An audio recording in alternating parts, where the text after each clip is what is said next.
이제 주의 말씀 듣도록 하겠습니다. 오늘 제목은 두려움을 떨쳐내라 라는 제목을 가지고 사사기 말씀, 그 중에서도 우리가 잘 알고 있는 기드온에 대한 말씀을 함께 나누고자 합니다.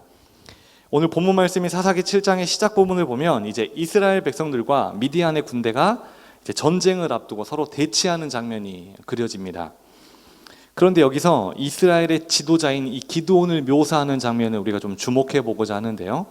자, 본문 1절 말씀을 우리 화면을 보고 함께 읽어보도록 하겠습니다. 시작. 여룻바알이라는 기드온과 그를 따르는 모든 백성이 일찍이 일어나 하롯샘 곁에 진을 쳤고 미디안의 진영은 그들의 북쪽이요 모레산 앞 골짜기에 있었더라. 아멘.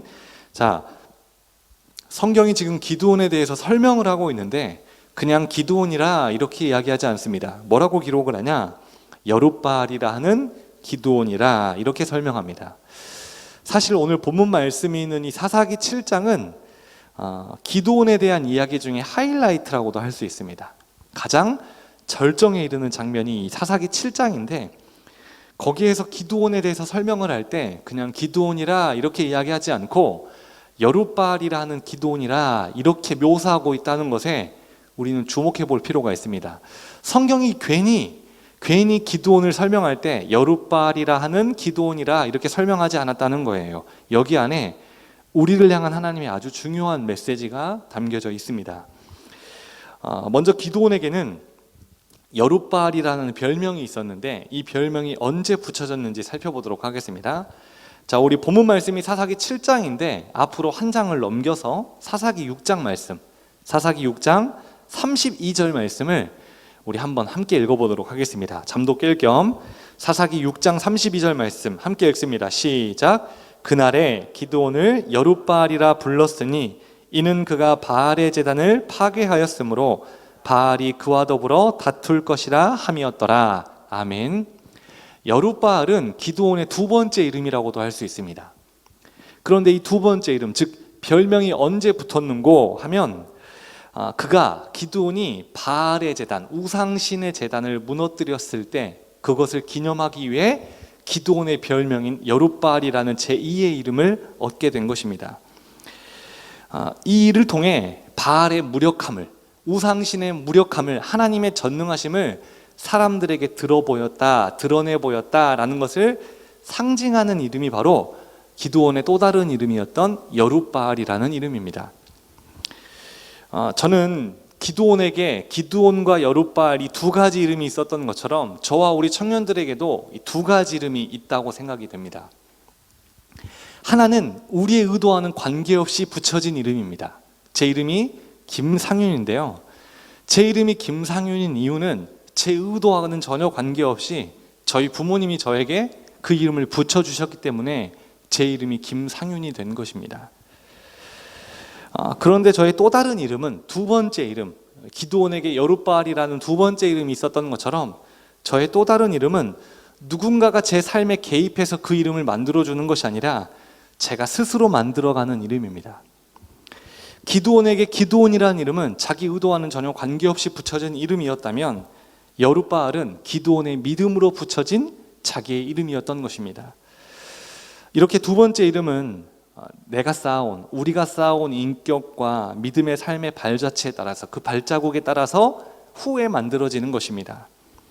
우리는 지금 이 대목에서 이것을 점검해 보기를 원합니다. 내가 만들어가고 있는 그 두 번째 이름이 정말 기드온의 두 번째 이름처럼 여룻바알이라는 우상신의 제단을 무너뜨리고 전능하신 하나님이 이겼다는 것을 드러내 보이는 이름처럼 내가 지금 만들어가고 있는 내 삶의 두 번째 이름이 과연 하나님 마음에 합한 이름인가? 그것을 오늘 이 대목에서 우리가 함께 점검해 보기를 원합니다. 여러분, 우리가 지금 이스라엘 백성들의 입장이라고 한번 가정을 해보겠습니다. 지금 우리는 눈앞에 미디안 군대를 마주하고 있습니다. 얼마나 두렵고 떨리겠어요. 이스라엘 백성들은 전문적인 군사훈련을 받은 자들이 아니에요. 제대로 된 무기를 갖추고 있는 자들이 아닙니다. 그런데 지금 마주하고 있는 미디안의 군대는 달라요. 전문적인 군사훈련을 받았고 이스라엘 백성들이 쥐고 있는 것보다 훨씬 더 좋은 무기를 이미 손에 들고 있습니다. 그뿐 아니라 어마어마한 수가, 우리와 비교했을 때 어마어마한 숫자적인 우세로 그들이 지금 우리 눈앞에 마주하고 있는 겁니다. 그때 우리를 이끌고 있는 리더, 즉 기드온의 두 번째 이름이 여룻바알, 우상신, 하나님이 아닌 것들을 이겼다라는 뜻을 가진 여룻바알이라는 두 번째 이름을 가진 자가 바로 우리의 리더, 우리의 지도자라는 것을 이스라엘 백성들이 깨닫게 되었을 때 그들의 마음에 얼마나 큰 용기가 되고 얼마나 큰 위로가 되며 얼마나 큰 평안이 찾아왔을지 우리도 짐작해 볼 수 있는 것입니다. 우리가 바라보고 있는 저 리더가 이미 과거에 바알의 제단을 무너뜨려 본, 이미 그 바알의 제단을 무너뜨려 본 지도자라는 그 사실이 이스라엘 백성들에게는 큰 위로가 되었을 것입니다. 우리 청년들도 우리 믿음으로 주어지는 그 두 번째 이름, 오늘 기드온의 두 번째 이름인 여룻바알처럼 하나님께 각자의 여룻바알로 하나님께 귀히 기억되기를 우리 주님의 이름으로 축원합니다. 자, 오늘 우리 본문을 통해서 하나님의 두 가지 성품을 찾아볼 수 있는데요. 첫 번째로 찾아볼 수 있는 하나님의 성품이 무엇이냐면 하나님은 숫자로 일하시는 분이 아니라는 것입니다. 다시 말씀드립니다. 우리가 오늘 본문을 통해 우리가 알 수 있는 첫 번째 하나님의 성품은 하나님은 숫자를 통해서 일하시는 분이 아니라는 것입니다. 자, 2절 말씀을 다시 볼까요? 7장 2절 말씀 제가 읽을 테니 한번 잘 보세요. 여호와께서 기드온에게 이르시되 너를 따르는 백성이 너무 많은즉 내가 그들의 손에 미디안 사람을 넘겨주지 아니하리니 이는 이스라엘이 나를 거슬러 스스로 자랑하기를 내 손이 나를 구원하였다 할까 함이니라. 2절 말씀이 좀 길어가지고 내용을 정리하자면 이렇게 됩니다. 하나님께서 지금 우리 이성으로는 도저히 납득할 수 없는 이야기를 하고 계십니다. 어떤 이야기를 하고 계시냐? 지금 이스라엘 백성들이 상대해야 하는 미디안 군대의 숫자는 약 13만 5천 명입니다. 그 수가 오늘 본문인 다음 장 사사기 8장에 기록되어 있는데요. 정확하게 13만 5천 명 이상의 미디안 군대가 지금 우리 눈앞에 놓여 있어요. 그럼 이스라엘 백성들의 숫자는 몇 명이냐? 3만 2천 명. 3분의 1도 안 되는 숫자입니다. 그런데 지금 하나님께서 그 상황에서 뭐라고 말씀을 하시느냐? 기드온에게 너희들 군대의 수가, 너희들 수가 너무 많으니까 좀 줄이라고 명령하고 계신 겁니다. 우리의 상식으로는 도저히 받아들여지지 않죠. 13만 5천 대 3만 2천. 누가 봐도 숫자적으로 너무너무 열세입니다. 하나님께서 수를 더해 주셔도 부족할 것 같은데 그 3만 2천이라는 수를 보면서 너무 많다는 거예요. 그러니 좀 줄여야겠다는 겁니다. 이 구절을 우리의 눈이 아니라 하나님의 시선으로 좀 깊이 있게 묵상을 하다 보면 깨달아지는 사실이 하나 있습니다. 그게 뭐냐 하면 피조물인 우리는 절대자 되시며 창조주 되시는 하나님보다 절대 클 수 없고 그 창조주 되신 하나님에 대해서 완전히 알 수도 없고 이해할 수 없다는 것입니다. 우리 때론 그런 실수하지 않습니까? 어떤 상황이나 어떤 형편에 놓여 있을 때 우리 머릿속으로 계산기를 두드려 보는 거예요. 그리고 어떻게 결론을 내냐면 이건 하나님도 어찌할 수 없다는 거죠. 이 부분만큼은, 이 문제만큼은 그 하나님조차도 어쩔 수 없을 거야 라고 우리 스스로 단정 지어버립니다. 자, 그 말을 좀 더 노골적으로 이야기하자면 이렇게 되는 거예요. 하나님을 내 머리 안으로 데리고 들어와 버리는 겁니다.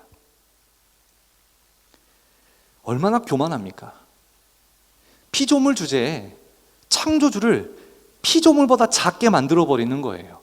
그래서 이건 될 것 같으니 맡기고 이건 안 될 것 같으니 내가 해보는 겁니다. 얼마나 교만한 우리의 모습이에요.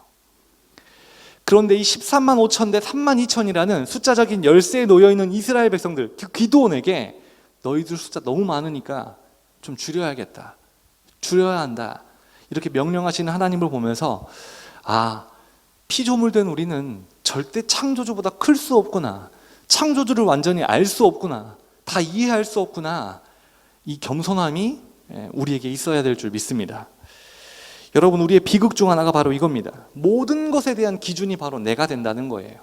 내 생각으로, 내 경험으로, 내 능력으로 할 수 있을 것 같으면 할 수 있을 것 같고, 내 경험으로, 내 능력으로, 내 힘으로 안 될 것 같으면 안 되는 거라는 거예요. 그건 지극히 우리의 기준인 것입니다. 우리의 눈으로, 내 계산기를 두드렸기 때문에 그런 계산이 나오는 거예요. 여러분, 우리에게 숫자는 굉장히 중요한 기준이 됩니다. 왜냐하면 숫자야말로 우리 눈에 보이는 가장 객관적인 지표라고 생각하기 때문입니다. 가장 확실한 데이터라고 생각하기 때문입니다. 그런데 하나님의 기준에는 숫자는 포함되어 있지 않습니다. 하나님에게 숫자는 아무런 의미가 없는 것입니다. 수를 초월하신 하나님 앞에서 그 숫자는 크고 작음이 아무 의미가 없다는 것입니다. 우리는 그 13만 5천이라는 숫자 앞에서 질겁하고 두려워하고 벌벌 떱니다. 그렇지만 하나님 앞에서 그 13만 5천이라는 숫자는 아무것도 아닌 수예요. 우리가 이 사실, 이 믿음만 확실하게 붙들고 있는다면 우리는 우리 삶 가운데 마주하는 수많은 13만 5천이라는 문제 앞에서 당당할 수 있습니다. 두려워 떨지 않을 수 있어요. 이겨낼 수 있습니다.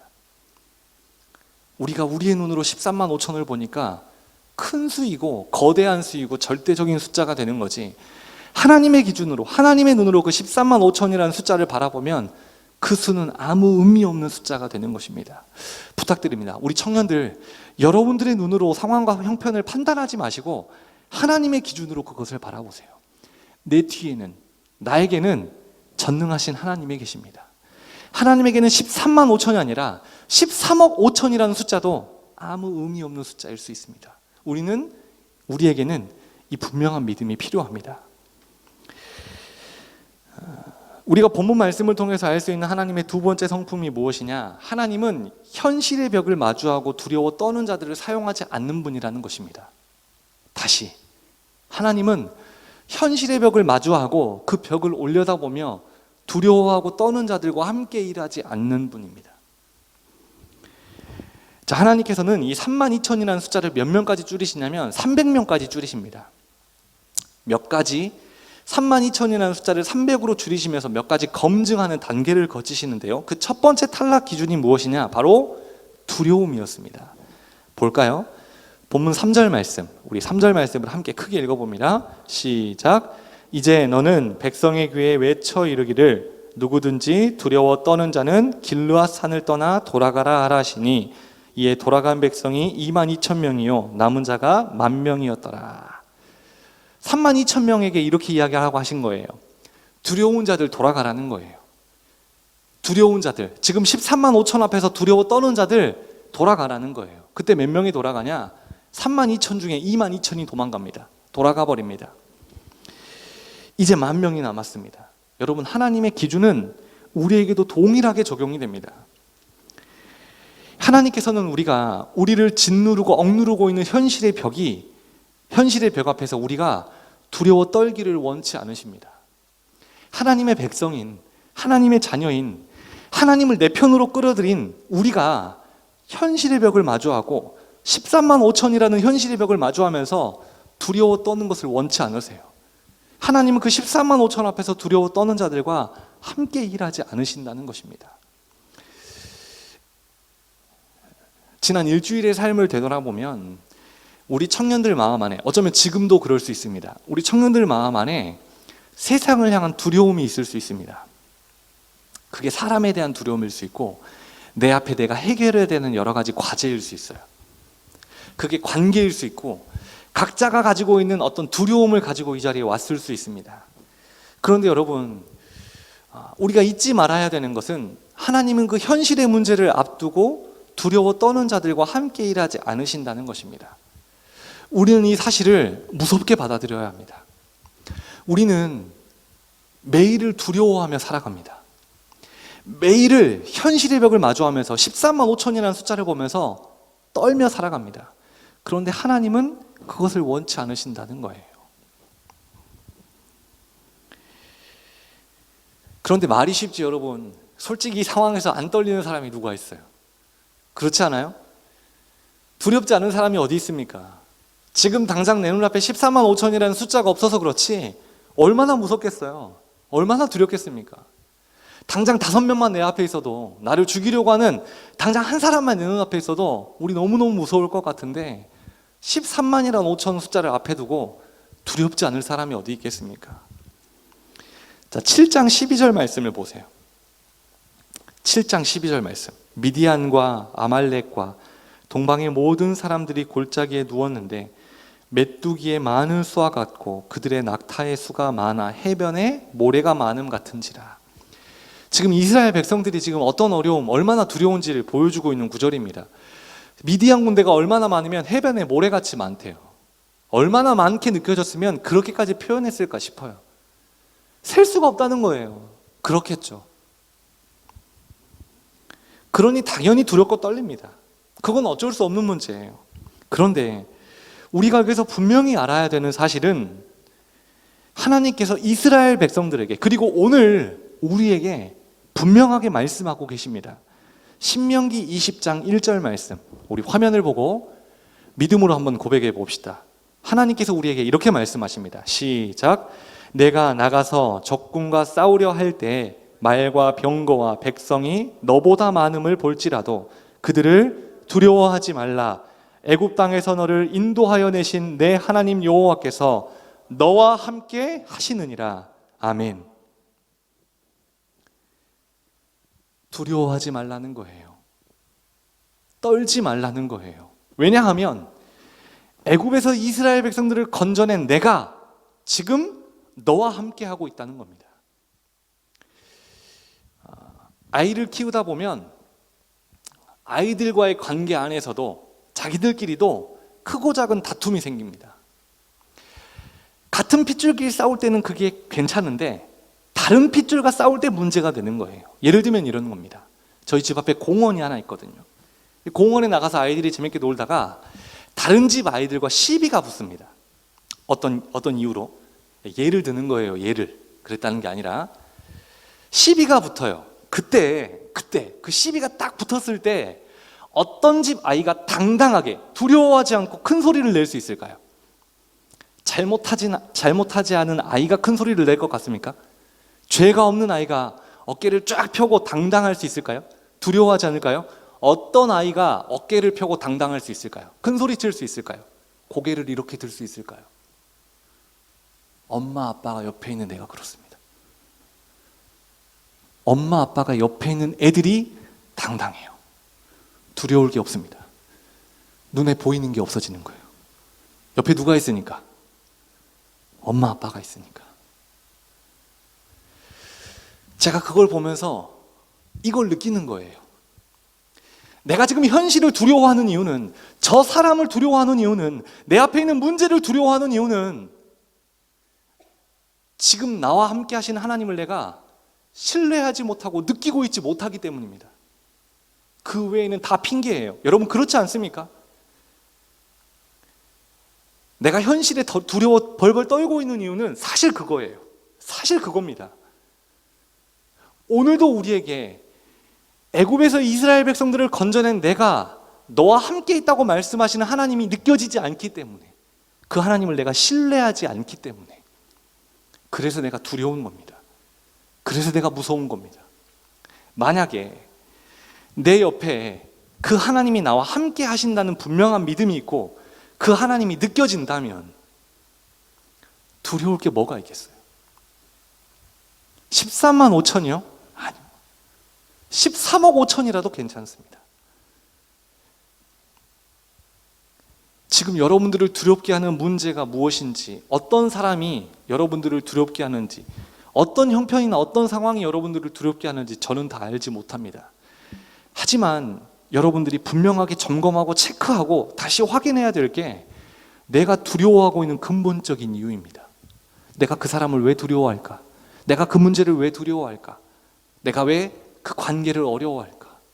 내가 왜 이 상황과 이 형편에서 벌벌 떨고 있을까?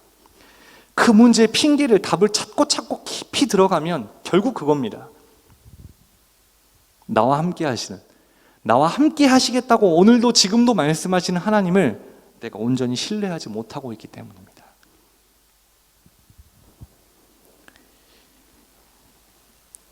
적군의 말이 너희보다 많을지라도, 적군의 수가 너희보다 많을지라도 너희 겁먹지 말라는 거예요. 애굽 땅에서 인도해낸 나 전능의 하나님이 지금은 너와 함께 하겠다는 겁니다. 여러분, 전능이라는 말의 의미를 아세요? 전능이에요. 전부 가능하다는 겁니다. 그 전능의 하나님이 나와 함께 하시고 우리 청년들과 함께 하고 계십니다. 그만 두려워하십시오. 하나님이 원하지 않는 모습입니다. 세상을 이기는 것이 우리가 해야 할 일입니다. 우리에게 주어진 것입니다. 더 이상은 그 두려움에 떨지 마십시오. 하나님이 오늘 그렇게 말씀하십니다. 여러분, 하나님께서 이스라엘 백성들을 향해서 두려워 떠는 자는 길르앗산을 떠나서 돌아가라 이렇게 말씀하셨을 때 돌아간 22,000명과 남아있는 10,000명의 차이가 뭐라고 생각하세요? 그렇잖아요. 32,000명에게 똑같이 말씀하셨는데 22,000명은 돌아가고 10,000명은 남아있어요. 궁금하지 않나요? 이런 거 보면 저만 궁금해요? 궁금하잖아요. 그 22,000명과 10,000명의 차이가 뭘까? 왜 22,000명은 떠났고 돌아갔고 10,000명은 남아있었을까? 이런 생각도 해봤어요. 22,000명이 좀 더 겁이 많았나? 그리고 남아있는 10,000명이 좀 더 용기 있는 자들이었나? 그래서 22,000명은 떠났고 10,000명은 남아있었던 건가? 그렇지 않아요. 이 22,000명과 10,000명의 차이, 떠난 22,000명과 남아있는 10,000명의 차이는 영적 시스템이 가동됐느냐 가동되지 않았느냐의 차이입니다. 여러분, 두려운 상황을 마주할 때 이건 어쩔 수 없어요. 두려운 상황을 마주하는 것까지는 어쩔 수 없습니다. 우리도 다 그것을 만나요. 두려워하는 상황은 만납니다. 그때 영적 시스템이 가동되는 사람이 있고 가동되지 않는 사람이 있습니다. 가동되는 사람은 현실의 두려움이, 문제가 주는 두려움이 밀려올 때마다 즉각적으로 과거에 하나님이 나에게 어떤 은혜를 베풀어 주셨고 과거에 내가 이런 문제를 만났을 때 어떻게 해결해 주셨는지를 본능적으로 떠올립니다. 이게 바로 영적 시스템이 가동되는 거예요. 반대로 현실의 두려움이, 사람이 주는 두려움이, 어떤 어려움이, 두려움이 나에게 찾아왔을 때, 그것을 마주했을 때 그 두려움을 피하고 그 두려움에서 벌벌 떠는 사람들은 영적 시스템이 이제 가동하지 않고 있는 겁니다. 성경 말씀 중에 아주 유명한 말씀인데 이런 말씀 들어보셨을 거예요. 하나님은 우리가 풀 수 있는 문제만 주십니다. 그 말은 우리 앞에 어떤 문제라고 느껴지는 것 이미 과거에 하나님이 다 풀게 해보셨다는 거예요. 이미 그거 풀어본 문제입니다. 영적 시스템이 가동되면 과거에 내가 풀었던 그 문제를 다시 떠올립니다. 아, 과거에 내가 이렇게 해서 그 문제를 풀었지. 그런데 이 영적 시스템이 가동되지 않으면 이제 그 또 문제 앞에서 두려워만 하고 있는 거예요. 떨고만 있는 겁니다. 민수기 13장을 보면 이제 이스라엘 백성들이 광야 생활을 끝내고 가나안을 목전에 둡니다. 이제 가나안이 보여요. 가나안 입성을 앞두고 이 가네스 바네아라는 광야에 도착했을 때, 마지막 광야에 도착했을 때 그들은 12지파에서 한 명씩을 뽑습니다. 그럼 총 몇 명이에요? 몇 명이요? 12지파에서 한 명씩 뽑았다고요. 여러분들 지금 잠 깨려고 하는 거예요. 12명을 뽑았어요. 12명을 정탐을 보냅니다. 그렇게 했잖아요. 약 200만에서 250만 명이 들어가야 되는데 그냥 무조건 들어갈 수는 없잖아요. 그래서 12지파에서 한 사람씩을 뽑아서 정탐을 보냅니다. 보고 오라는 거죠. 가나안 땅이 어떤 곳인지, 들어가도 괜찮은지 보고 오라는 거예요. 그리고 그 12명이 똑같은 가나안 땅을 보고 돌아와서 보고를 하는데 의견이 두 가지로 완전히 나눠집니다. 10명과 2명으로 나눠져요. 먼저 12명 중에 10명은 자신들의 상황이 지금 최악이라고 평가하고 그렇게 보고를 합니다. 볼까요? 민수기 13장 32절 33절 말씀 제가 읽겠습니다. 10명이 이렇게 보고한 거예요. 이스라엘 자손 앞에서 그 정탐한 땅을 악평하여 이르되 우리가 두루다니며 정탐한 땅은 그 거주민을 삼키는 땅이요 거기서 본 모든 백성은 신장이 장대한 자들이며 저처럼 2m 넘었다는 거예요. 여기서 조그맣게 비웃었어요. 오명은이 셀라 리더처럼 관성형처럼 컸다는 거예요. 기골이 장대했다는 겁니다. 거기서 네피림 후손인, 네피림은 거인입니다. 아낙자손의 거인들을 보았나니 우리는 스스로 보기에도 메뚜기 같으니 그들이 보기에도 그와 같았을 것이니라. 지금 뭐라고 보고하는지 아시겠어요? 우리 밥 됐습니다. 우리 그냥 메뚜기 때에 불과해요. 엄청 큽니다. 우리 다 죽었어요. 끝났습니다. 도저히 저들이 사는 그 땅으로는 들어갈 수가 없습니다 라고 10명이 보고를 했습니다. 그런데 참 놀라운 건 똑같은 가나안 땅을 보고 돌아온 여호수아와 갈렙 그 두 사람 완전히 반대로 이렇게 보고를 합니다. 민수기 14장 9절 말씀 함께 읽도록 하겠습니다. 함께 읽습니다. 시작. 여호와를 거역하지는 말라. 또 그 땅 백성을 두려워하지 말라. 그들은 우리의 먹이라. 그들의 보호자는 그들에게서 떠났고 여호와는 우리와 함께 하시느니라. 그들을 두려워하지 말라 하니.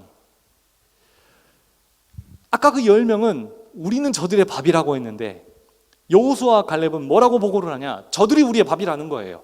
그런데 그냥 아무 근거 없이 그렇게 이야기한 게 아닙니다. 그들의 고백, 보고 마지막에 이런 고백이 있어요. 여호와는 우리와 함께 하시느니라. 그러니 두려워할 필요 없다는 겁니다. 이게 영적 시스템이 가동된 자와 가동되지 않은 자의 차이입니다.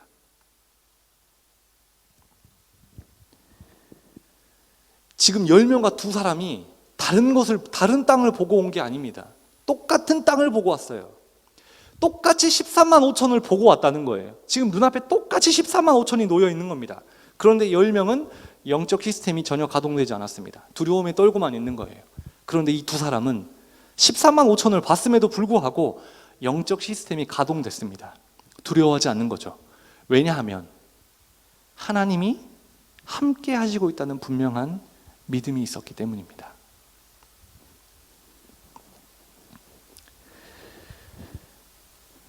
여러분들의 영적 시스템은 지금 가동되고 있습니까? 아니면 과거에 잠깐 가동되었다가 지금은 식어버렸습니까? 가동되지 않고 있습니까? 여러분들 매일 밀려오는 그 두려움에 대해서 어떻게 반응하고 계십니까? 여러분 잊지 마세요. 우리는 상황이 아니라 말씀을 붙잡는 자들입니다. 우리의 하나님이 여전히 우리의 하나님이 되어주십니다. 저는 학창시절에 이래봬도 이 태권도 국가대표라는 꿈을 품고 그 꿈을 이루기 위해서 정말 많이 노력을 했던 사람입니다. 그리고 크고 작은 대회에 나가서 여러 수상도 많이 했습니다. 나름대로 인정도 받았어요. 그래 어느 날 운동을 하다가 쓰러져서 병원에 실려갔더니 이 선천성 뇌수막염 보균자라는 판정을 받았습니다. 뇌수막염은 아이들에게, 소아 아이들에게 잠깐 왔다 가는 감기 같은 건데 그건 바이러스성이고 저는 세균성, 선천적으로 가지고 태어났고 완치가 없는, 햇볕을 오래 보면 안 되고 오래 서 있으면 안 되고 운동을 하기에는 운동을 할 수 없는 불가능한 몸이라는 걸 그때 처음 알게 된 거예요. 그리고 6개월을 입원을 했다 퇴원을 했다 입원을 퇴원했다 반복했습니다. 결국 제 평생의 꿈이었고 그것만 바라봤던 태권도 선수라는 것을 내려놔야 했습니다. 제 손으로 도복을 찢어가면서. 시간이 오래 흘렀기 때문에 제가 여러분들에게 아무렇지도 않게 이야기하고 있지만 제가 지금 텔레비전에서 하고 있는 태권도 대회를 본 게 몇 년 안 됩니다. 왜 못 봤을까요? 가슴이 터질 것 같은 거예요. 그게 내 꿈이었으니까. 유일한. 나는 못하는데 저 사람이 하고 있는 게 너무 싫은 거예요. 그래서 몇 년 전까지만 해도 못 봤습니다. 제 아내가 알아요. 안 봤습니다. 그만큼 저한테 이 태권도 선수라는 것은 제 삶의 유일한 목적이자 꿈이었어요. 그런데 그 꿈이 사라지고 목적이 사라지니까 그때부터 방황이 시작됐습니다. 그것만 보고 하는데 그게 사라졌어요. 그러니 얼마나 방황을 많이 했겠어요. 어딘가를 도착해야 되는데 도착해야 될 목적지를 잃어버렸어요. 그러니 얼마나 길을 많이 헤맸겠습니까? 제가 그때 참 많이 방황했어요. 참 많이 절망했고 참 많이 실망했습니다. 제 삶을 이렇게 되돌아보면 긴 삶은 아니지만 밝은 색깔은 아니었던 것 같아요. 그런데 그때 제가 방황했던 그때를 되돌아보면 진짜 찐검, 완전 까만색, 완전 까만색이었던 것 같아요. 그만큼 저한테는 절망이었습니다. 그런데 그때 하나님이 저를 찾아와 주셨어요.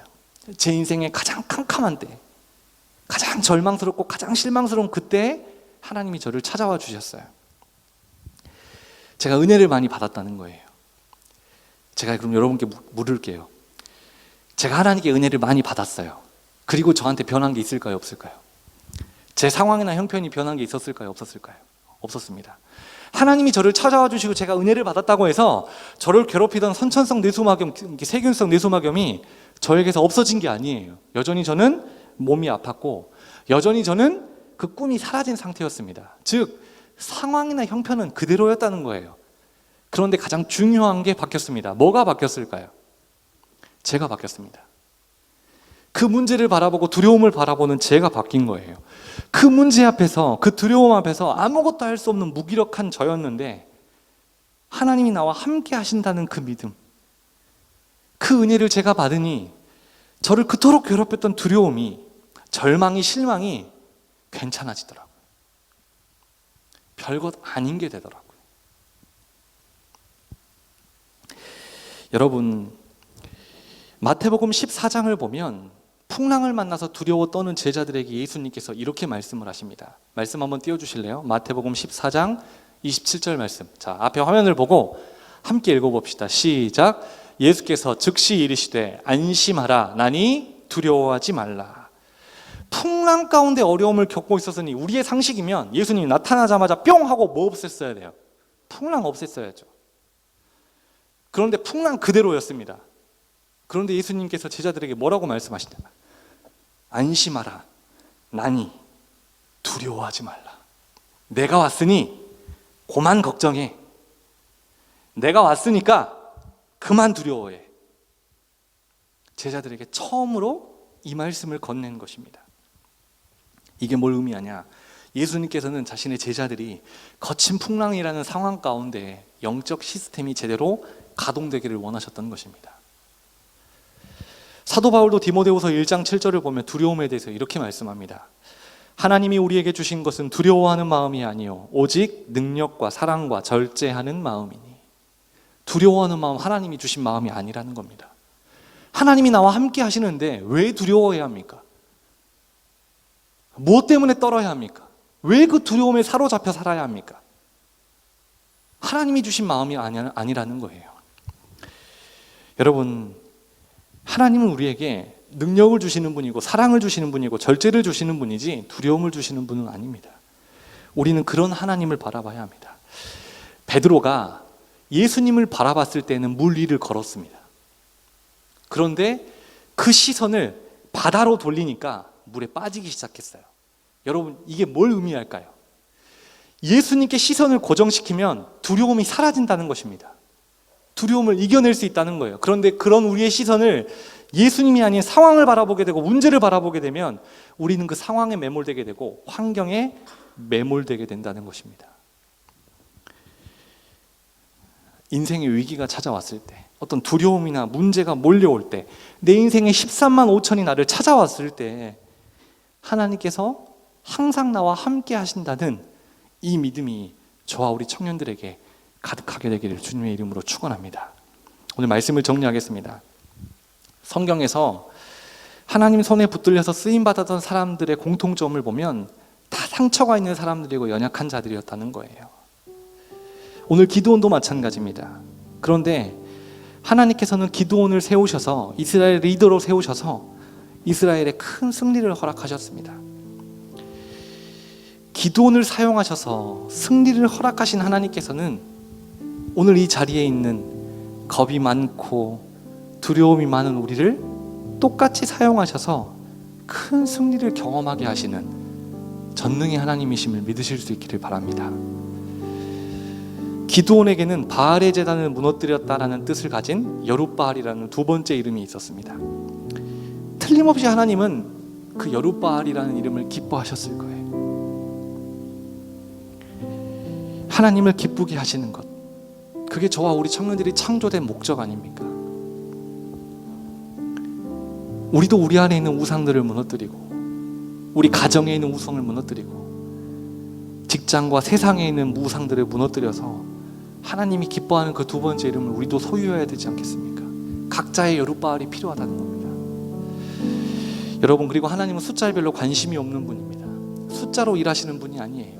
우리처럼 계산기 두들겨서 이건 될 것 같고 이건 안 될 것 같고 되는 것만 하시는 그런 하나님 아니라는 거예요. 하나님은 숫자와는 관계없이 일하시는 분입니다. 숫자와는 관계없이 일하시는 13만 5천을 300이라는 숫자를 통해서도 이겨내시는 하나님께서 오늘 우리에게도 그것을 말씀하십니다. 13만 5천 보고 두려워하지 말라는 거예요. 겁먹지 말라는 거예요. 포기하지 말라는 거예요. 그리고 하나님은 하나님의 자녀된 우리가 세상 앞에서 두려워 떨며 살기를 원치 않으십니다. 영적 시스템을 가동시키십시오. 성경에서만 일하시는 하나님이 아니라 오늘도 나와 함께 하시며 일하시는 그 하나님을 바라보면서 내 안에 멈춰있고 잠시 쉬고 있는 그 영적 시스템을 가동시키세요. 베드로가 예수님을 바라봤을 때 무리를 걸었던 것처럼 예수님께서 그 제자들에게 풍랑을 멈춰주신 것이 아니라 두려워하지 말라고 내가 왔다고 말씀하신 것처럼 오늘도 우리에게 말씀하고 계십니다. 그만 두려워라는 거예요. 내가 있는데 뭘 걱정하느냐는 거죠. 내가 너하고 함께 있는데 무슨 두려움 가운데 무슨 그런 벌벌 떨고 있냐는 거예요. 내가 그렇게 살기를 원치 않는다는 거예요. 당장의 눈앞의 상황이나 환경에 여러분들의 시선을 빼앗기지 마세요. 두려움은 하나님이 주시는 게 아닙니다. 안심하라. 나니 두려워하지 말라. 바라기는 내 뜻보다 크신 그 주님을, 그 주님의 계획하심을 온전히 신뢰함으로 세상이 주는 두려움을 다 내려놓고 하나님이 우리에게 주시는 큰 평안과 기쁨과 은혜 가운데 살아가는 우리 모두가 되기를 주님의 이름으로 축원합니다. 우리 오늘 주신 말씀 붙들고 함께 찬양하고 잠깐 기도하도록 하겠습니다.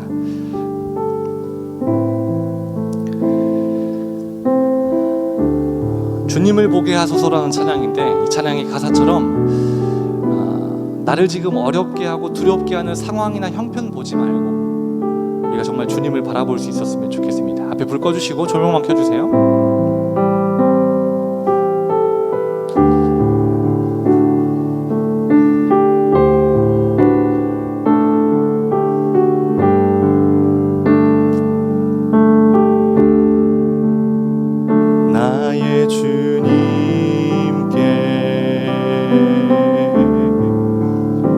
찬양 드리며 그 크신 사랑 주 임재 감사해. 어둠 속에 찾아오셔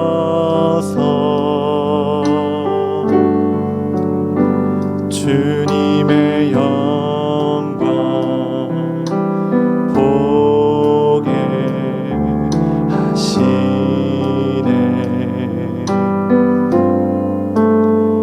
의심하는 나를 손 내밀어 잡아주시네. 두려운 맘 내려놓고 주 바라봅니다.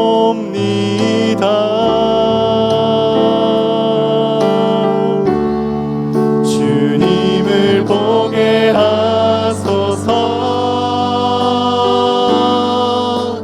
나를 붙드소서. 내 뜻과 내 생각 내려놓고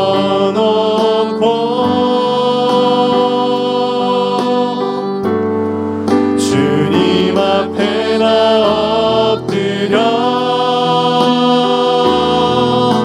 주의 음성 기다리니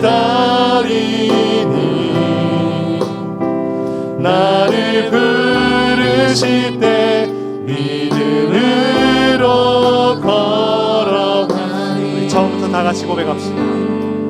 나의 주님께 찬양 드리며 나의 주님께 찬양 드리며 그 크신 사랑 주 임재 감사해. 어둠 속에 찾아오셔서 어둠 속에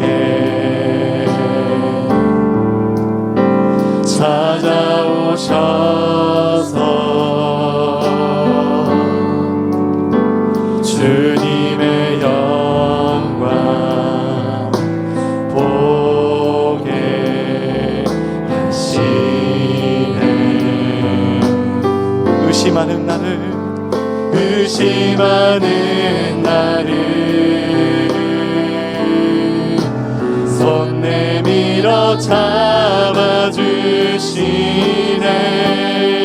두려움 막 내려놓고 주 바라봅니다.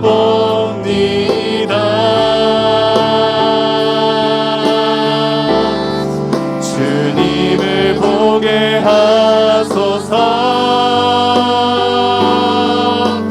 나를 붙드소서.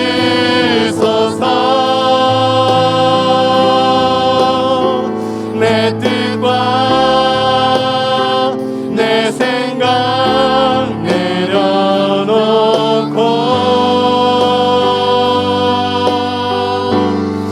주님 앞에 나 엎드려 주의 음성 기다리니 나를 부르실 때 믿음으로 걸어라. 하나님 주님을 보게 하여 주시옵소서. 두려움 내려놓게 하여 주시옵소서. 주님을 보게 하소서.